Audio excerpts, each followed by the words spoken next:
Hindi ko napigilan ang aking pagluha nang makita ko si ate na ramdam ko na ang kahirapan talaga niya dahil may 5 siyang anak at kaliliitan pa. At bukod ka dito ay buntis pa siya ng 6 na buwan.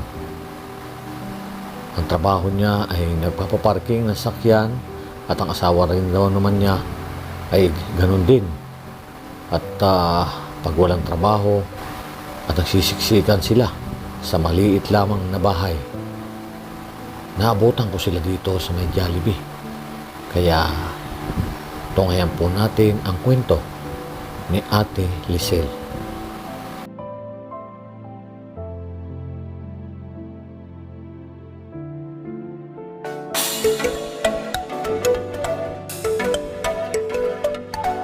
Magandang gabi po. Narito tayo ngayon sa tapat ng Jollibee. Yan, at may lalapitan po tayo dito na mag-anak. At nadoon, nakita ko dito sa may gilid na yun po. Tanungin natin kung anong ginagawa nila dito. Yan po sila. Ay, magandang gabi po. Anong ginagawa ninyo dito? Nagtitinda po na sa palita po. Ha? Nagtitinda po na sa palita po.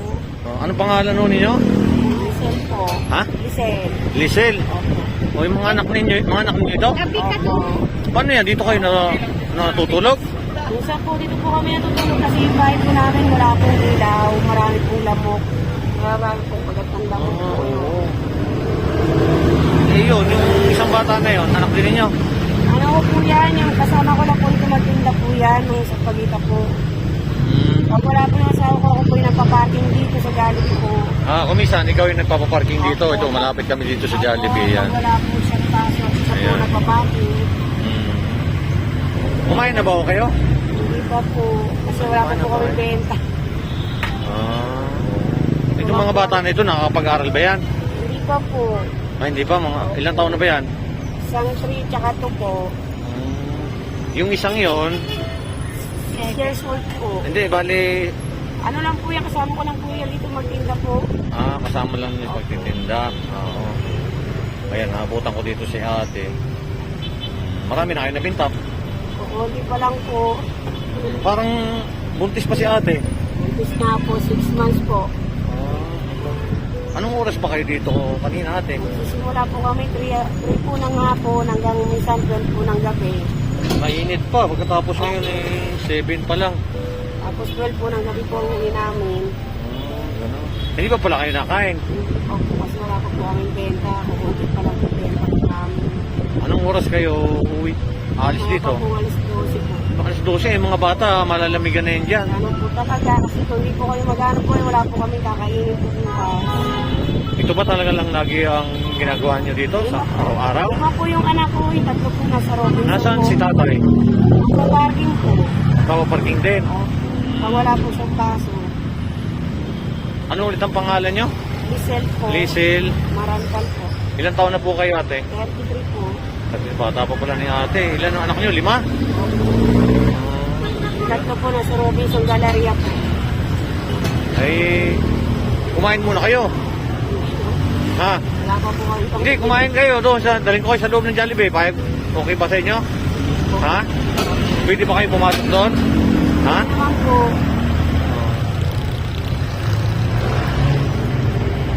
Eh parang naiyak si ate. Kaya lang po talaga dito.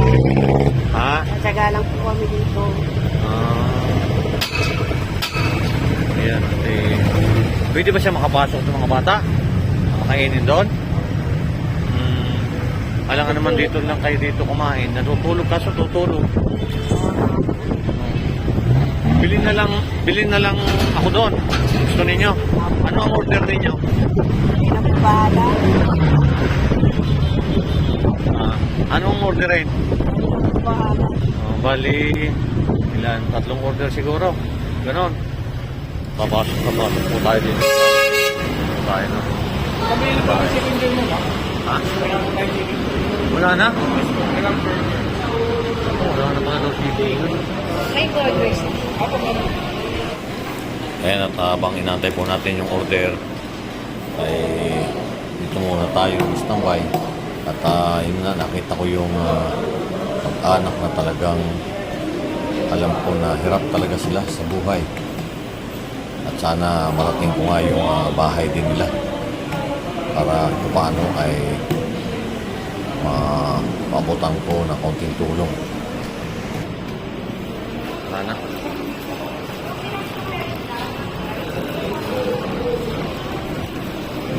Ate, oh.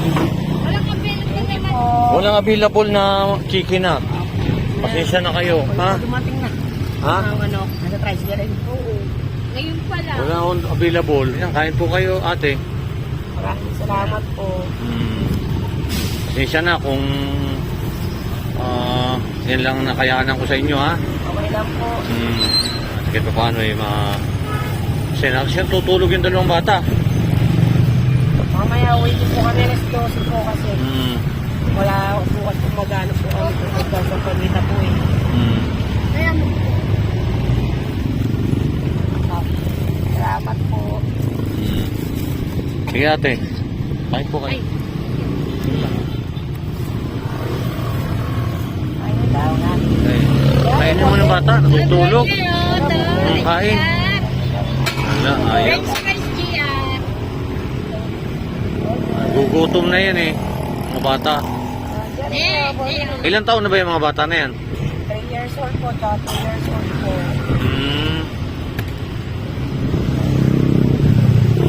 Ayan, at kahit paano po yung napakain natin itong mga bata na ito. At dito sila nag-i-standby.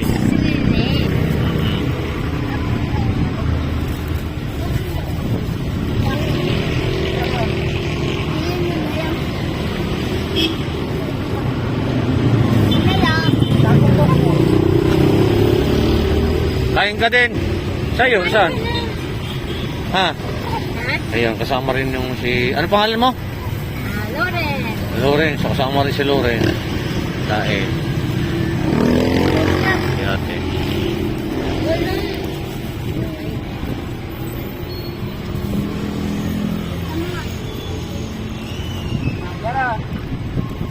Ayan na. Okay lang, at least Salamat po. Oo. Kayo na lang ang bumili ng chicken. Ha? Ibibigay pa ako sa inyo, pagdagdag tulong po ninyo. Pagdagdag po ninyo sa pangailangan po ninyo, ate. Ha? O ate, tanggapin po ninyo ito. Pandagdag po ninyo sa... Salamat po. Salamat po sa inyo po kasi ngayon meron na po kami panggas bukas po ng umaga. Pambili po namin pagkain ng sina po. Kasi wala po talaga kami. Nagkakaga lang po kami ito. Gabi-gabi po magtinda lang po kami sa pagitaw. At mag-parking po. Alang meron po kami taon pagkain po. Ayak si ate. Ganun po talaga. Ano po mga... Sige po ate, ate. Alam ko po naman yung kalagayan nyo ngayon. Maraming salamat po. Sige, kain po kayo. Ha? Ayan na. Iisip ko lang po talaga yung mga anak ko po. Wala po akong anak. Kahit ako na lang po mag-solo. Wala po problema. Iisip ko lang po kasi yung anak ko. Pasensya na ate kung yung binilang kong Jollibee ay wala daw chicken. Naubusan daw sila siguro sa dami na nang kumain. Kasi ngayon ano na, around 7:30 na. Kasi 7:30 na po ate. Ha? Okay lang po. Sige. Kasi kumakain na At least yung mga po, anak ko ngayon. may pandagdag po kayo sa pangailangan ninyo ha. Pasensya na po ninyo sa akin nakayanan natin ha. Ingat po kayo lagi dito.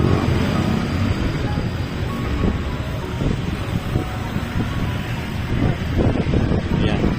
Ito paano yung natulungan natin si Ate Rizal. Ayan. Anong oras pa po kayo uwi dito mamaya? Mamaya pa po alas 12 po. Alas 12. Saan kayo tutuloy dyan? Nauwi po kami sa Tunasan pa po. Tunasan kayo? Tunasan Taga Tunasan? po. Opo. Nabiyahe po kami paghapon, alas 10 po ng hapon. Anong bahay ba ninyo doon? Bali sa release lang po kami. Sariles? Opo, wala po kaming ilaw po doon. Minsan ba, pwede ba mapuntahan ko kayo doon sa Okay lugar lang na po, yun? yun nga po gusto ko mangyari para makita niyo po yung bahay po namin. Kasi yung bahay po talaga po namin as in maliit lang po, hindi po kami kasa. Bali nagawa lang po yung asawa ng ulo para magkasa lang kami, bali papag lang po. Kasi marami nga po kami. Kaya gusto ko talaga yun po, gusto ko mangyari tingnan yung bahay po namin na maliit lang po talaga. Kaya po mga yung bahay. pagkano, Wala po kami ilaw. Pasyalan po Bahay kayo po doon. namin. kahit pa paano mapasyalan po kayo doon. Anong oras ba kayo narito? Bukas po, tuwing hapon, alas 3 po ng hapon. Tuwing hapon. Opo, uwi po namin alas 3 po ng gabi. Bukas ako na po magpa-parking kasi pasok na po yung isa. Kaya sabi ko sa kanya, magtitindag na lang kami muna kami sa Pagita habang nandiyan siya nagpa-parking. Pag nagpa-parking po siya, ako po yung nagtitindag sa Pagita. Tapos pag nawala po siya, ako yung magpa-parking. Palitan po kami kasi pag wala siyang pasok, siya po yung nagpa-parking. Pero kung may pasok po, ako po yung nagpa-parking. Nabanggit doon ninyo, ate, kanina, 5 yung anak ninyo. Nasaan yung ibang anak ninyo? Nandun po yung 3 ko pong anak po sa Robinson Galleria po. Doon po sila nagtitinda ng Sampaguita. Kasi marami na po dito sa Pasig na nagtitinda ng Sampaguita po eh. Ngayon na po dito, sobrang dami na po nagtitinda. Ilang taon na yung panganay Yung mo? panganay ko po, 13 years old. Tapos yung pangalawa ko po, 7 years old. Yung bunso ko po is 1 year old po. Paano yun? Nag-aaral po yung 13 years old? Hindi po. Hindi rin nag-aaral. Hindi po tayo 7 years Dapat old. sayang naman, dapat mapag-aaral ninyo. Ano ko ba ito mga maliit? Hindi pa talaga makapagano yan. Sige ate, paano ate ha? Maraming Pasensya salamat na po. sa Maraming abala ko sa salamat inyo po. ha. Sana po matulungan niyo po kami. Kaya mga ate, pagka may time ako na Kasi po magdidemolish na po ang release po eh. Wala na po kami magdidemolish. ano nyo, may mabuting puso na makapagbigay sa inyo ng maawa sa inyo, may mabuting puso na makapagbigay sa inyo. At gusto ko mapasyalan yung inyong bahay din, ano? Opo, yung nga rin po gusto ko mangyari para makita niyo po yung sitwasyon po namin. Kung gaano po kami kahirap, at lagi kami nandito araw-araw. Kasi yung iba, ang dami nagsasabi namin, hindi po kami maniniwala sa ganyan. Dahil po naninira po sa amin, hindi ko po alam kung bakit. Ano po pinaiingitan po nila sa amin na isang diyamak lang na itinda lang kami sa Pagita, nagpa-parking lang kami. Kailangan pa nila po kami kaingitan. Isaraan po na kami sa mga ibang tao na pag daw kami paniniwalaan. Kaya gusto ko nga talaga makita po yung bahay po namin. Talagang wala po kami ilaw. Nalitan po yung bahay po namin talaga. Isang di pa lang po ang tinutulugan namin. Pag natutulog kami, nakapatong pa yung paa namin sa dingding na ganito po. Sa dingding po, nakapatong lang. Kaya sabi ko sana matulungan kami, makahanap na kami kahit bahay lang po. Kailangan po namin talaga. Yun lang kasi magkakademolisa na rin po eh. Yeah, okay. Saan pong mangyayari kasi nahanap po yung mga anak ko. Lalo pag umuulan, nagpaparking kami rin po, nagsisiksikan po kami doon. Paano pag naulan nga? Doon po, nagsisiksikan kami doon. Sa kulay ko lang yun. Naglalakad lang po kami ng karton. Doon kami lahat, nagsisiksikan kami doon. Buti hindi kayo pinagbabawalan dito. Hindi naman po kasi naman po kami ng manager. Pagka walang ulan, nandito kami. Pag umulan naman po, doon lang kami. Kaya sabi ko sana, magkaroon kami kahit malay ng bahay lang po. Ayan ate, kahit pa paano naman ay napasaya ko kayo ate ha. Okay. Ayan. Maraming salamat. Basta gutom na kami. Oo. Kaya na pa kami walang kain. At least makakadagdag po rin yung nabigay ko sa inyo sa pangangailangan ninyo. Maraming Oh, sige. salamat po sa inyong tulong. Sige po ate, salamat Ito po. yung blessing na dumating sa akin. Yes, si ate na. Salamat. Ate sa sumayan si ate. Ano at sana may magpabot sa inyo ng tulong. Yun ang hangad ko ate. May makapansin sa inyo. Oo. Bakit ganyan talaga bahay namin? Sabi nyo na parang bahay lang ito ng Kalapate. Napakaliit lang po talaga. Isang din pa lang po Sige. yung tinutulugan namin. Kaya yung asawa ko nagawa po ng malit lang po na papa para magkasya kami doon pagka umaga. Sabi ko sana magkaroon ko yung bahay para sa sarili namin. O paano po ate? Salamat, po, oh. kuya.